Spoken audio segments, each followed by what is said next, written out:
आप लोग 7 दिन कथा को श्रवण पान करिएगा, आपको वो मिलेगा जिसका कल्पना आपने नहीं किया होगा। क्योंकि भागवत कोई साधारण ग्रंथ नहीं, भागवत जी साक्षात कल्प वृक्ष समान है।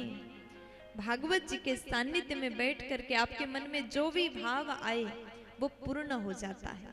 प्यार से बोलना पड़ेगा।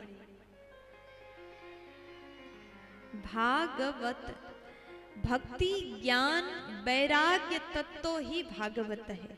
श्रीमद् भागवत श्री राधा रानी का प्रेम से भरा हुआ ग्रंथ ही श्रीमद् भागवत है। सर्वप्रथम श्लोक भागवत जी ने अपनी महिमा स्वयं नहीं गाया, क्योंकि अपना परिचय, अपने स्वभाव का, अपने गुणों का वर्णन अगर हम स्वयं करते हैं तो वहां पर मजा नहीं आता है ना।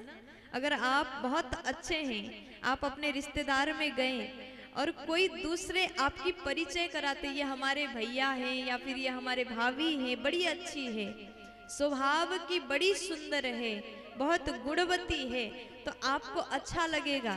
लेकिन वहां जाकर के आपको अपने बारे में स्वयं बताना पड़े तो वहां पर मजा नहीं आता, वहां अच्छा भी नहीं लगता, सुनने वालों को भी अच्छा नहीं लगेगा, सुनाने वालों को भी अच्छा नहीं लगेगा। इसलिए भागवत जो ग्रंथ है, इस ग्रंथ के बारे में भागवत ने नहीं बताया, पद्म पुराण में वर्णन किया गया भागवत के बारे में, जिसको महात्म्य कहा जाता है। सर्वप्रथम पद्म पुराण में भागवत जी के महात्म्य का, महत्व का, महिमा का वर्णन किया गया। क्योंकि जब तक हम जानते नहीं तब तक प्रेम नहीं हो सकता। गुण का वर्णन सच्चिदानंद रूपाय विश्वोत्पत्त्यादि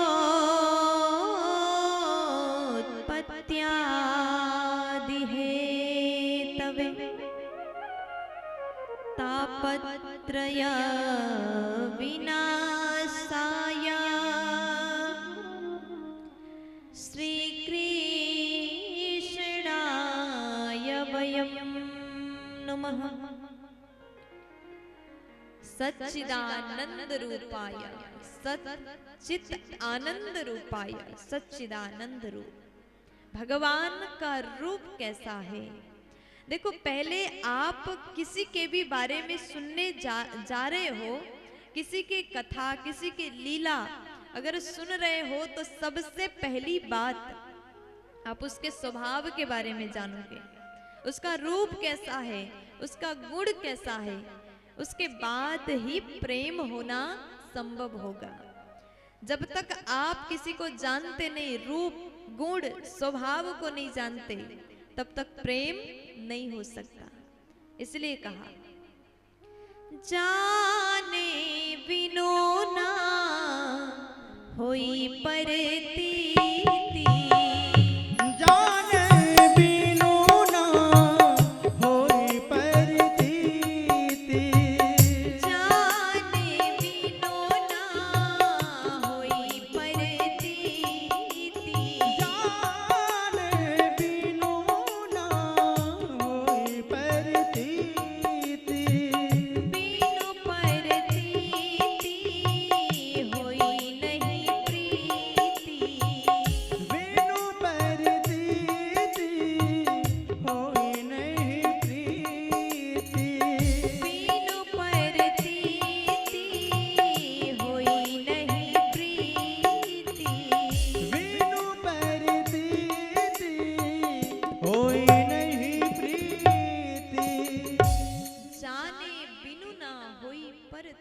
जब तक हम जानते नहीं, गुण के बारे में हमें नहीं पता होता, तब तक हम किसी से भी प्रेम नहीं कर सकते।